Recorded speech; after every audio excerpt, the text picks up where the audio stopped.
this is going to be a review of WWE Crown Jewel, actually coming from Australia. So if you haven't seen the show yet, I would definitely say one of the best premium live events of the year. Definitely a huge step up from WrestlePalooza a couple weeks ago, which was very negatively received. But yeah, I think everyone will pretty much be happy with it. I don't think it was an absolute home run, but I would definitely say, besides the Royal Rumble and besides Elimination Chamber, I think probably the best show that they did this year.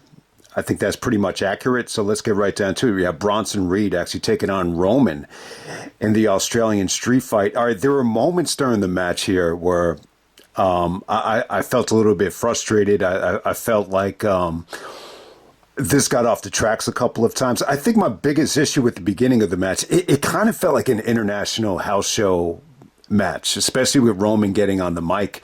I was just like, this is the type of shit you would do like at a house show. And then, the breaker interference was awesome. Like it had a huge impact. It came out of nowhere. I thought that was great.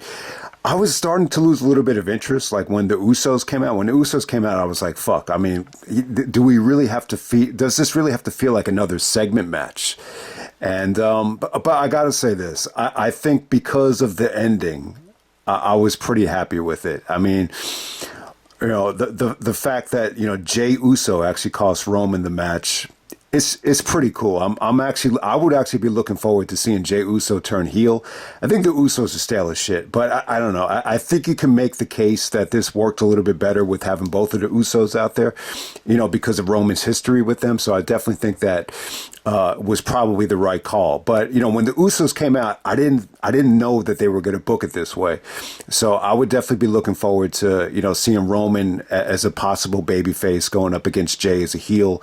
I think this could bring Jey to the next level. I just think Jey is at a point right now where the championship reign was a little bit disappointing, and well, I don't know. I think he's too much of an entertainer for me, and he's kind of riding off the wave of like simplicity, like within the fans. So I think a heel turn is definitely much needed. You never really saw the dynamic with Jey as the heel and Roman as the babyface. So definitely looking forward to it. I think the match was fine. I mean, it definitely had some good action. The stuff with Heyman, Michael Cole had a funny line where he compared Heyman to the Jets because Roman was throwing like volleyballs at him and everything.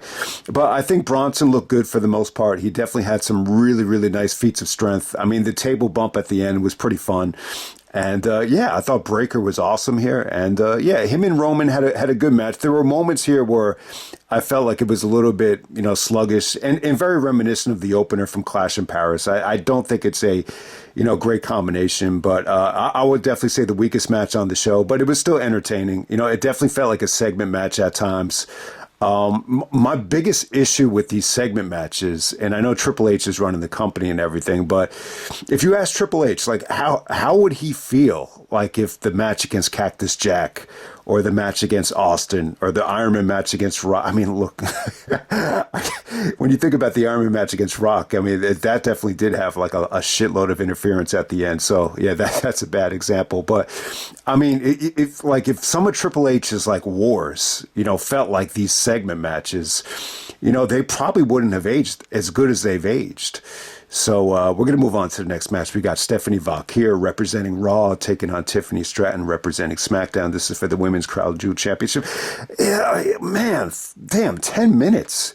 All right, my biggest issue with this show, good show, but I think this is the first time I've ever watched the ESPN show live. But God damn it, man, the lag between every match. I want to say this, you probably got a 20-minute gap between each and every match here, which is incredible.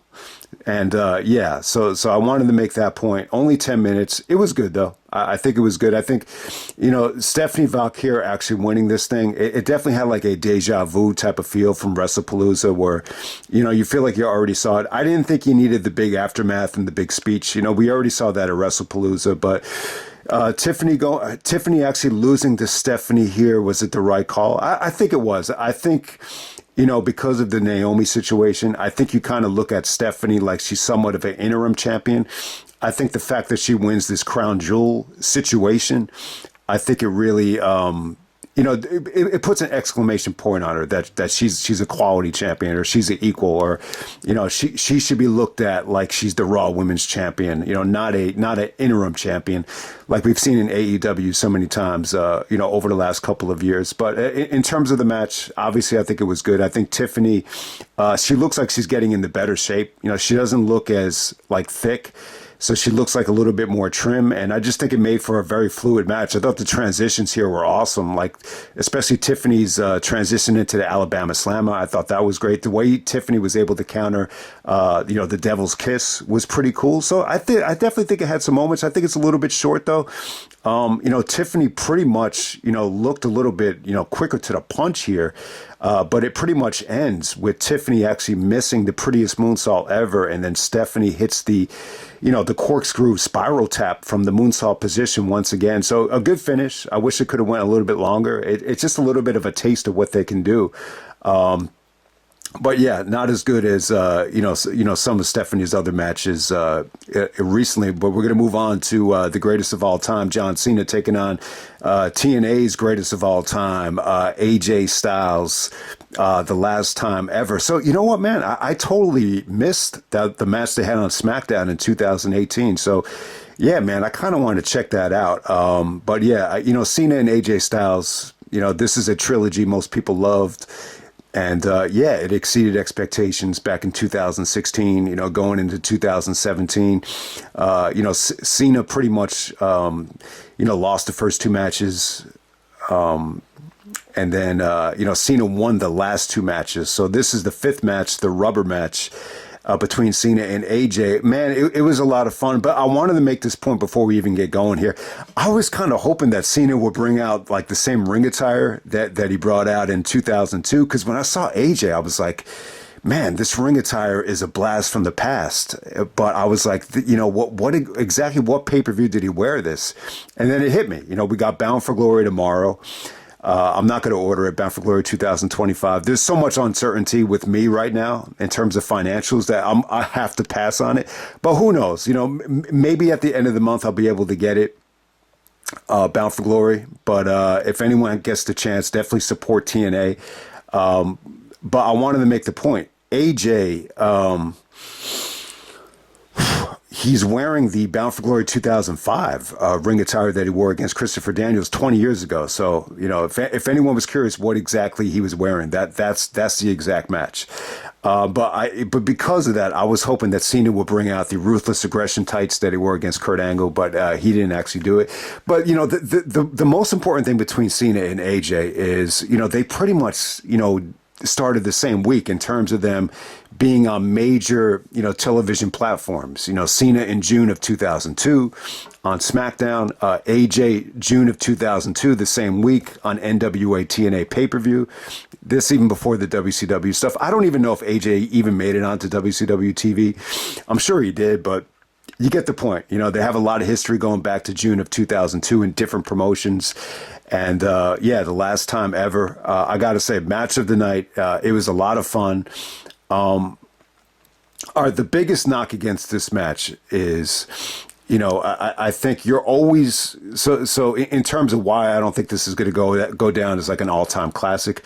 I think you'll always run into people that are going to knock this match for, being a finisher fest or, biting and borrowing other finishers. It's very, if anyone got to see John Cena's match against Sami Zayn, it's very reminiscent of that, but they kind of took it to another level. It's even better than that. I think it was fun as hell. I think this is one of the funnest matches you'll ever see. So if anyone out there, and I know like a lot of guys that follow my channel, like they don't really like the current product. They just kind of, they're more into the stuff that they grew up with the ruthless aggression era or attitude era or whatever. But, I think a lot of people would be interested in checking this out because it's kind of like an end of an era match. So definitely check it out. I thought it was awesome, especially with all the tributes here. Like it was just interesting to see all the reactions. So yeah, the match is fun as hell. But the bottom line is you'll always run into people that are gonna,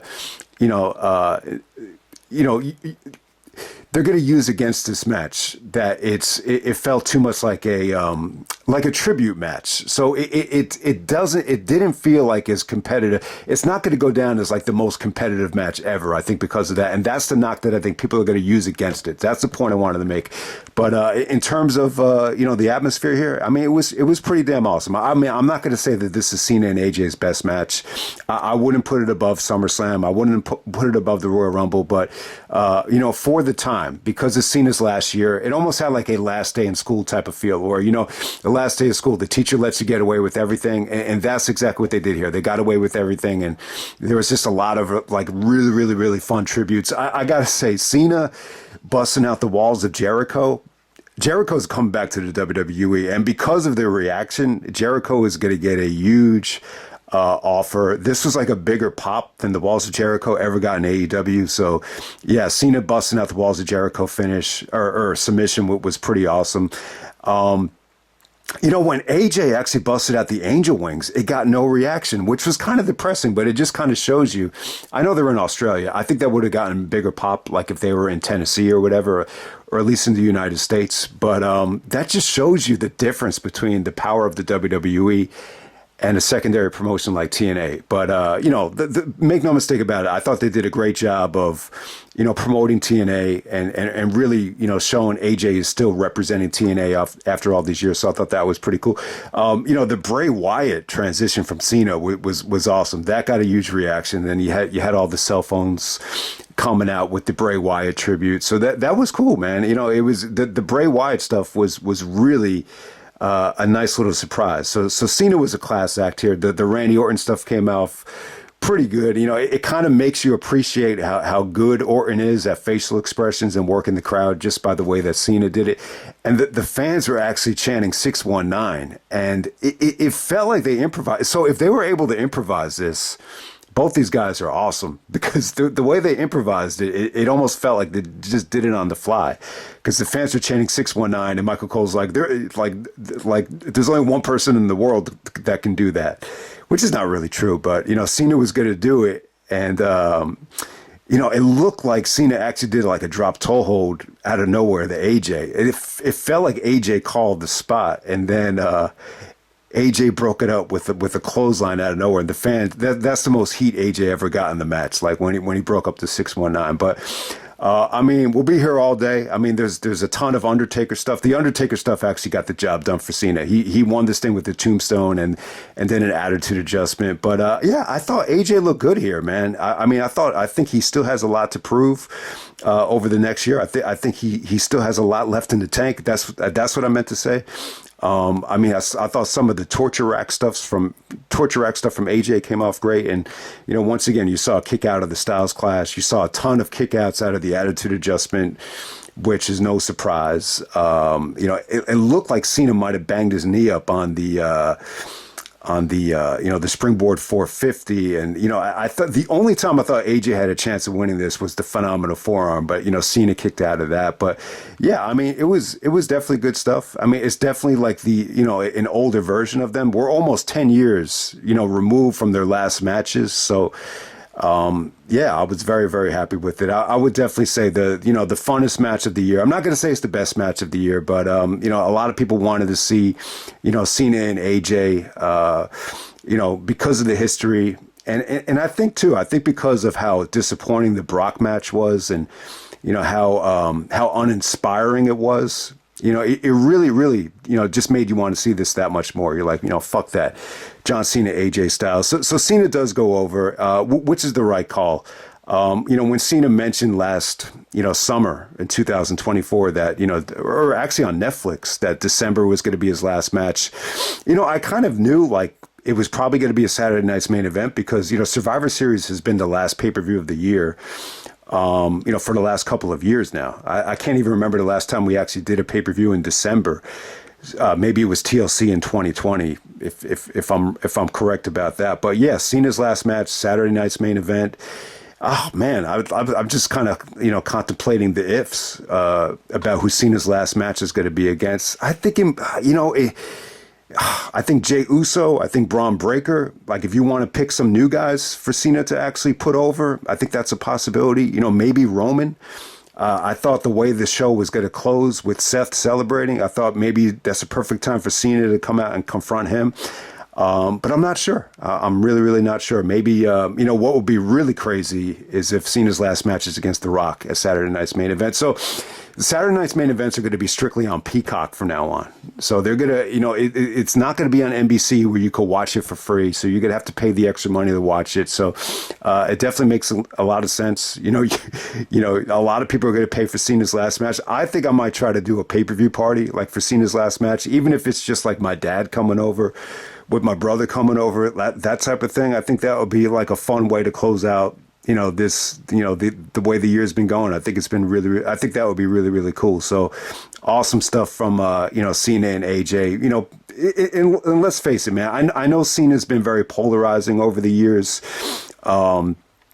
But you got to admit, man, like he is an inspirational dude. Same thing with AJ. I just feel like they're two quality human beings. They both survived, pro wrestling and almost into their 50s, and they're still great at it. So definitely check it out. One of the best matches of the year. Definitely the most fun match of the year. It's from a competitive standpoint, I'm not going to say it's the match of the year, and it's not going to go down as like an all-time classic, but it's a lot of fun. And I probably left off some other stuff too. I was going to say Benoit, like it looked like Cena did the STFU and AJ countered that into the crossface, and I was going to say, oh, that's a Benoit tribute. But I don't think AJ ever met Benoit, so I'm not going to say that. I was really pushing for AJ to bust out the Muscle Buster. I thought that would have been cool, but I think the only tribute he really did was the Angel Wings. Cena did the choke slam, the Tombstone from Taker, Rock Bottom, the Skull Crushing finale from The Miz. Am I leaving anything out? I'm not even sure. But we're going to move on to the next match. We got Io Sky and Rhea Ripley taking on the Kabuki Warriors of Asuka and Kairi Sane. Obviously, Asuka has showed a ton of emotion and wackiness over the last couple of months, especially with Io Sky. I thought maybe Io might turn heel on Rhea, but that's not exactly what happened. So Io Sky and Rhea Ripley unite for the big match in Australia. So, it's funny. I totally forgot about the crown jewel, stipulation where you put the two championships against each other. I always thought like Rhea would just get a title shot against Naomi if Naomi didn't forfeit the belt. But I guess that probably wouldn't have happened because Rhea wasn't going to be the champion, going in the crown jewel. So this was probably going to be the plan, even if the Naomi pregnancy stuff, never happened. But I got to say this, I'm not a big fan of, women's tag team matches. They're very difficult to remember. A lot of them just aren't that good. But I got to say, out of any female tag I think I've ever seen, I would probably say this is the best one. I think it was really, really good. I think everybody here, was able to shine. I thought Asuka got tremendous heat. Io Sky really did a lot here until she worked up to the hot tag to Rhea Ripley. And it was good stuff, man. I got to say, Rhea Ripley and Asuka have tremendous chemistry, just like they showed on Raw. And I think Io Sky did, she busted her ass here. Like she really did. I thought she emptied the tank. She did some great selling when she had to. And the match was good, though. It really got a chance, to get into a flow, get into a rhythm. They were able to show, good tag team fundamentals here.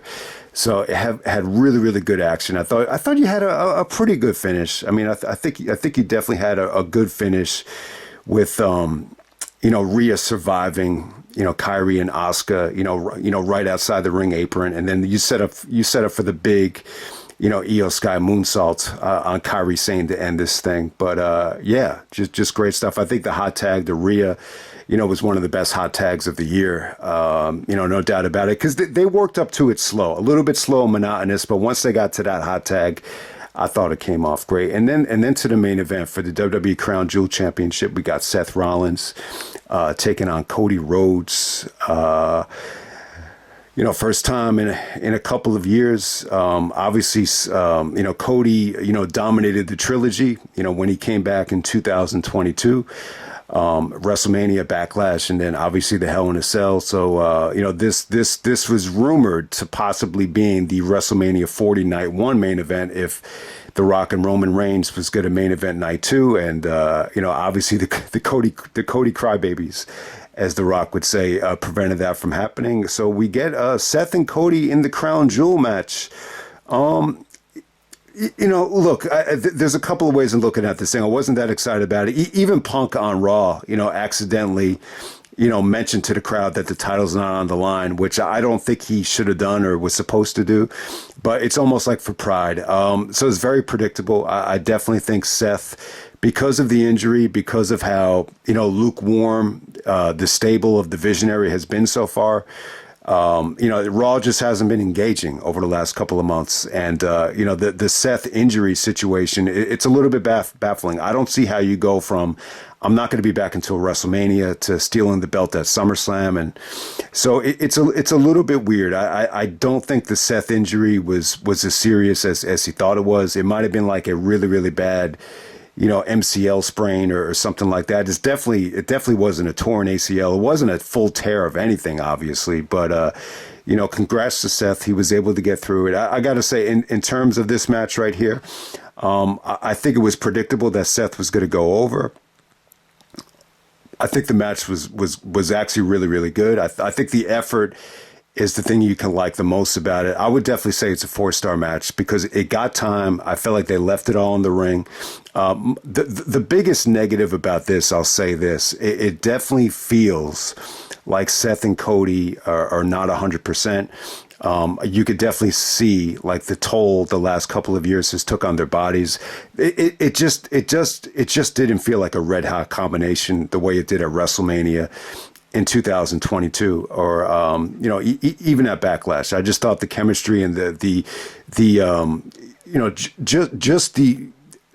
just the execution just seemed a little bit more athletic and a little bit quicker to the punch, a couple of years ago. Here, it just feels like both guys are recovering from injuries, maybe too much time off. I think one of the side effects of these, very lenient schedules where, a lot of the money is made overseas, where you're not wrestling day in and day out like they were in 2001, for example. I feel like they kind of lose a little bit of the ring, it's tougher to work off the ring rust. And, I just don't think they're like in a red hot rhythm, when you're not on the road, consecutively like they used to do in the past. That's the impression that I got here. They're just not wrestling enough, whether it's because of injuries or just because maybe the schedule is just, a little bit more lenient, than it used to be. But, I got to say this, like, even though the chemistry wasn't as good as it was a couple of years ago, I thought it was a huge step up from the WrestlePalooza main event. I felt like they left it all in the ring. You didn't get any interference here from Drew, which was a pleasant surprise. I was going to say I was expecting Drew to really get involved here. Overall, I thought they really left it in the ring. I thought they got a lot of time. I just thought they. They did a lot of different things here. They took some chances. You definitely saw like a lot of things that, Seth and even Cody, haven't done before. Seth actually busting out the coast to coast flying headbutt was really, really cool. I don't think I've ever seen Benoit do that. So it's almost like he took a Shane McMahon RVD move and kind of combined it with the Benoit flying headbutt, which was really, really cool. And, obviously I think you give them credit. I thought you saw a lot of, good transitions and good counters out of the the Cody cutter, out of the crossroads into the, pedigree into the curb stomp, kicking out of the curb stomp, kicking out of the crossroads, kicking out of the pedigree. All that stuff was fine. But, a lot of the initial, kickouts, weren't that believable. But I got to give them credit. They tried to empty the tank. Yeah, you get to see Seth Rollins actually bust out the Spanish Fly, which obviously was made famous by Marufuji, but a lot of luchadors have adopted it. I don't think Seth has ever wrestled Marufuji, so that was an interesting, move that Seth pulled out of the box. I didn't mind that at all. I thought that was awesome. Cody actually does the crossroads off the top rope, which is pretty cool. It's almost like doing a shake, rattle, and roll off the top rope, like a honky tonk man finish, which we've never seen before. So, you've seen Cena do the attitude adjustment off the top rope like so many times, but the crossroads off the top rope was fucking sweet as hell. So, Yeah, that was awesome. I think Seth even did like try to do like a curb stomp off the top rope. So, yeah, I think everything was cool here. I think Seth's athleticism looked good. He was able to hit the Phoenix Splash. Cody definitely doesn't look healthy either. Like I would just say that like both guys just don't look like they're moving as good as they were a couple years ago. But the effort was still there, and I would definitely say they tried to do a lot more aerial stuff here. I think because of the pressure of how negatively received the first ESPN show was, and what really turned the tide for Seth was I thought he was going to use Cody's ring because Cody brought out his crown jewel ring, but then Seth also brought out the WrestleMania 40 watch, which was actually given, to Seth as a gift, by Cody. Very similar to, Shawn Michaels and Ric Flair with all the watch gift giving there and everything. But yeah, eventually Seth is able to, take advantage of the referee getting hit. It's a weak ref bump. I wasn't crazy about the ref bump, but the ref actually, took a shot to the ribs from like a headbutt, and on the crossroads, Seth is able to hit Cody with the watch. And eventually, Seth is able to, take advantage and I believe just hit Cody with the series of curb stomps to get this thing done. And, by the way this ends, Triple H actually gives Seth the Crown Jewel Championship. And, Seth Rollins is celebrating as the Crown Jewel Champion with the Raw Championship. And eventually, Stephanie Vaquer comes out. But the way Seth was cutting a promo, it felt like he was going to be interrupted. There was no interruption, though. Seth is bragging about how he got the job done by himself, which is true. He didn't really need any help, which was, a breath of fresh air. But, for is now you're a champion. Got to shout out Davey Richards. Once again, Seth Rollins wins another, championship or another big match. It's not really a championship. This is just like a 5-star diamond award. It's funny. They're not in Saudi Arabia. I always thought this was like a Saudi Arabia thing just to kind of suck up to them that, this is a crown jewel award. But, yeah, I don't know. For as decorated as Seth is in the WWE, I'm still a little bit reluctant, to put him in the upper echelon of Ring of Honor champions. Look, I'm going to say it again. For all you guys that get on Punk for what he did to AEW, I think you could really get on Seth, for what he did to ROH. He's really, one of the first guys that I feel like as soon as he won the ROH title, he tried to use it as a way to get to WWE, which I don't think you could say the same thing for the other guys. I felt like, whether it's Joe, whether it's Brian, whether it's Nigel, whether it's Aries, whether it's Punk, Punk was already in the WWE when he was ROH champion. So, but I do feel like those guys, like the number one priority was making Ring of Honor better. I don't think any of them even gave a shit about going to the WWE. But with Seth, he came clean and just admitted, the whole run was just an audition for WWE. This is where he always wanted to get to.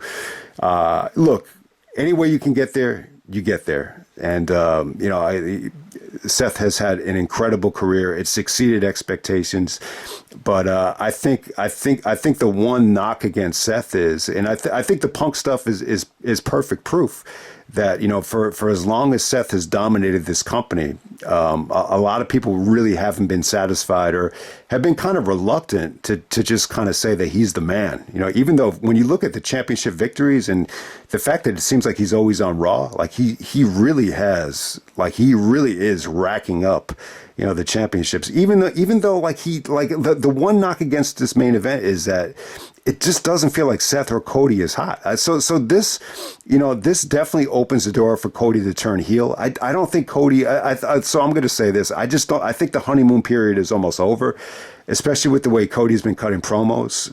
I would definitely say I'm finally at the point right now where I could actually buy into Cody as a heel.